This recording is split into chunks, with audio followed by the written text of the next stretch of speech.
Leadership is an important element for the success of an organization, we all know. But apart from being a good leader, do you all think that it is as necessary and as significant for an organization to remain ethical? Does it hold emphasis on the part of the organization to develop this as a responsibility to follow the business practices which are ethical and fair? Might be. Today I'm going to present a case study on the same course concept.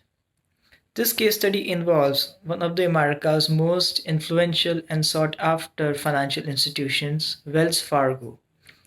Wells Fargo was in the news for the first quarter of this year in the month of March when Timothy Sloan, the then CEO of the bank, abruptly stepped down of his position.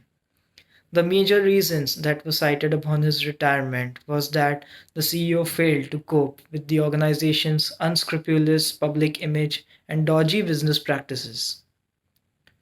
The organization was in the news for the past several years that its employees created millions of fake accounts in the names of its customers, overcharged them in the form of credit cards fees, and most importantly, selling them products which were unwanted by them.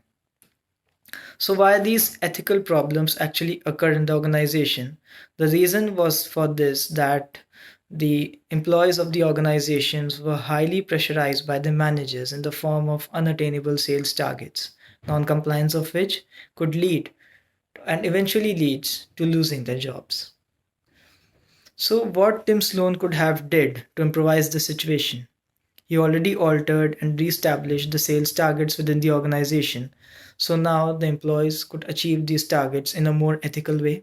And most importantly, he devised an ethical program in the organization which warned the employees about their unscrupulous activities and unfair treatment towards the customers.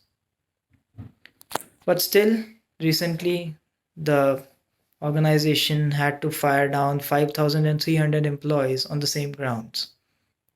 So, what Tim Sloan could have actually further did to improvise this situation was that apart from warning the employees in the ethics program, he could have involved them and encouraged their participation in the program. He must have awarded them incentives for their active participation in this program in order to make this program more effective in the eyes of the other employees of the organization. And most importantly, it has must have altered the vision and code of conduct of the organization, which could now lay more emphasis on ethical values and fairness of activities so that employees could have worked in a more ethical way. That's it for my presentation.